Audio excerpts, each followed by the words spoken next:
Have you ever wanted to build and customize your own fixed blade? Well, that's exactly what I did with this Architect AK5.5. Because let's get real, I know that if you've been into knives for any period of time, you've had the thought, I wish I could just design and build a knife the way I want. That is what the Architect Knives Knife Builder is striving to do by providing 6 different knife sizes from 3-inch all the way up to 8-inch blade lengths, along with 4 steel choices, 2 handle materials, and a plethora of patterns to choose from, and a multitude of different sheath options and add-ons. And in this video, we're gonna do a deep dive into the AK5.5 and what many of its excellent design characteristics bring to the table, while pointing out 2 aspects that I'm not a huge fan of in the design. So I invite you guys along for the ride as we unpack the pros and cons of the AK series,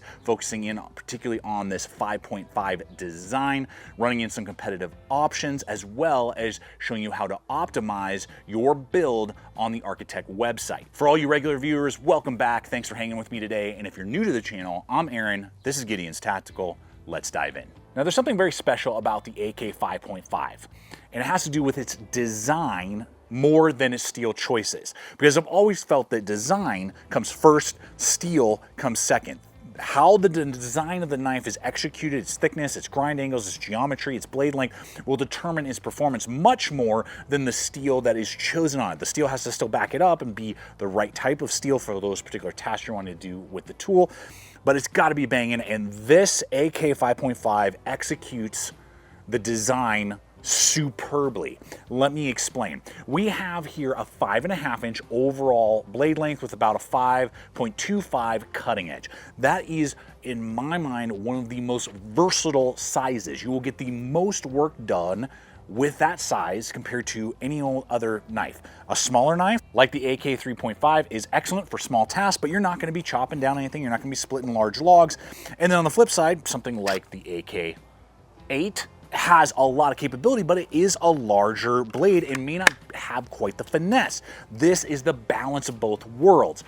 And it's going to have a stock thickness of 0.156, basically 5/32. Excellent. That gives it durability, but does not sacrifice that durability for slicing capability. It's still very slicey with the high saber grind. So those attributes all falling in together mean that this blade, regardless of the steel choice, is going to perform so well in definitely any camp task. I would say most survival tasks, and even in a backup go bag self-defense role if necessary, because of those attributes all coming together. Then you get the choice of steel. And mine has the flavor of the week steel, MagnaCut, that everybody wants because of its edge retention, durability, and rust resistance, all of those coming together like a 3-legged stool, really balancing out the blade and the steel well. And the performance, we'll talk durability here momentarily on a larger tool like this. But at this moment, you can build out those 4 different steels, including 1095, which will be the most budget-friendly and really cut the cost.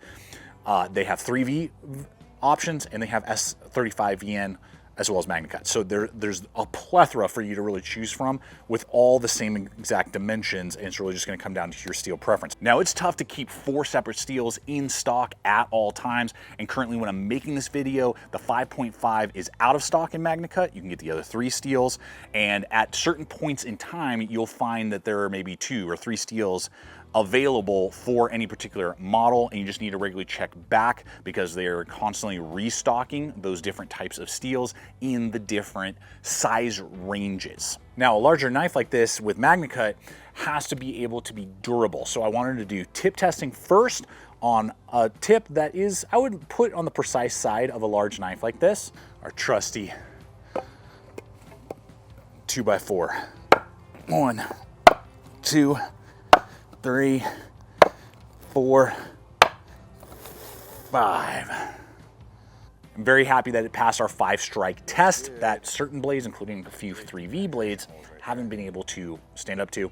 This one, no problem. Then did tons of batoning, really cracking open that wood just to see if we would see any edge waves or anything else like that showing up. Haven't seen anything like that. And then finally chopping on a 2x4 just to see if I could get any edge damage. And this edge, after all of that, is just perfect. I haven't seen any sort of damage to that. So, is it a crowbar? No. But for all the tasks that I would put a knife of this size through and expect it to perform, it has passed my testing with flying colors. And what I'll be really curious about is in the next month or two when I test out the 8-inch version in MagnaCut.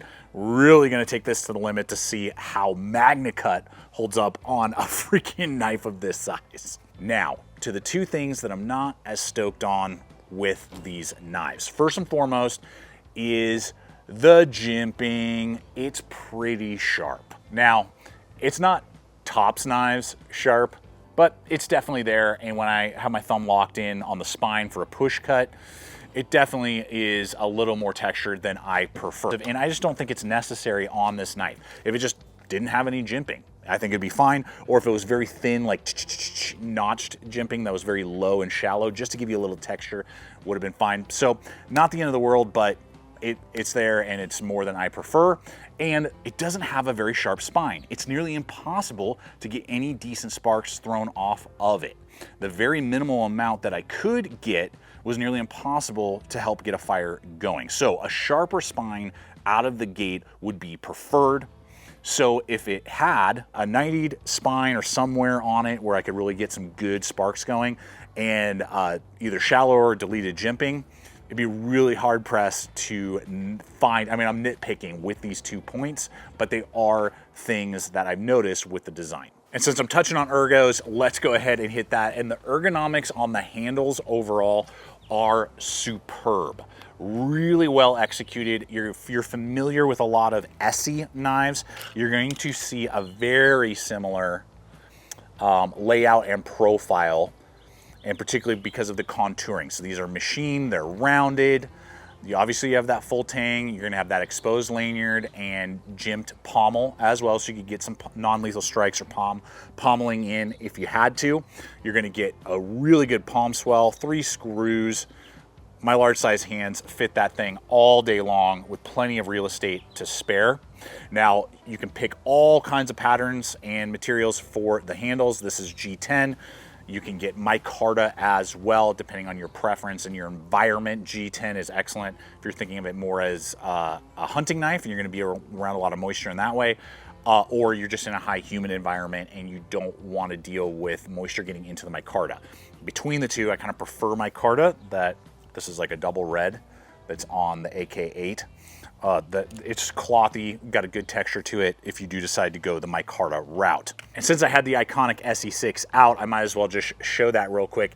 You know, the SE6 has that choil, which I think is fine, but these have almost the exact same cutting edge when you line them up.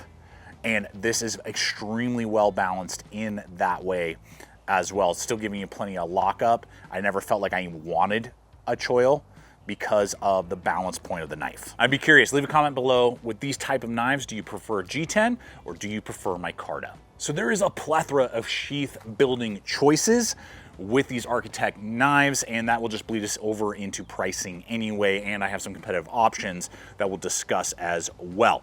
Now, the variant that you see here is Kydex. You can also get many of the AK series with leather sheaths, so that is awesome. It's a very good high quality leather with a couple different ways that you can get it configured depending on the model. So I'm going to mainly focus for the AK5.5 on the Kydex, which is a pancake design. The pancake design has lots of lashing points, has a nice thumb ramp, very easy to deploy and then put back in, and they will come with a tension screw so you can kind of get the dialed in tension you want, and ultimately you can slide it down and lock it into place, making it really nice and secure. Now there are plenty of color combinations for the Kydex, so you're not just stuck with like black. There's several variants that you can go with depending on your preference, high vis, low vis. This has a lot of extras, including Blade Tech Molly locks and a fire steel loop and matching fire steel. You can streamline it. This is the AK8 video coming soon. This just has a leather backer that you could just add. And then if you want a dangler option as well, you don't have to do dangler. There's so many different variants. You can streamline it. Maybe you have your own belt attachment system you prefer. You can just get the, just go with the Kydex, or you can do Blade Tech locks. And there's lots of variants depending on how streamlined or how much you do with the attachments and accessories will determine value and pricing. When we are looking at this model, the 5.5, built out with some of these accessories, we're looking at about $290 for this whole layout, but I have my exclusive 10% off promo code I was able to score for you guys. So that will be included in the links below for all of these different variants, all their different sizes that you can apply to any of those. So when we add that, and that knocks it off, we're looking at like ballpark about $260 for a build out like this. If you're using S35VN, that's how I built it out to kind of see what it would look like.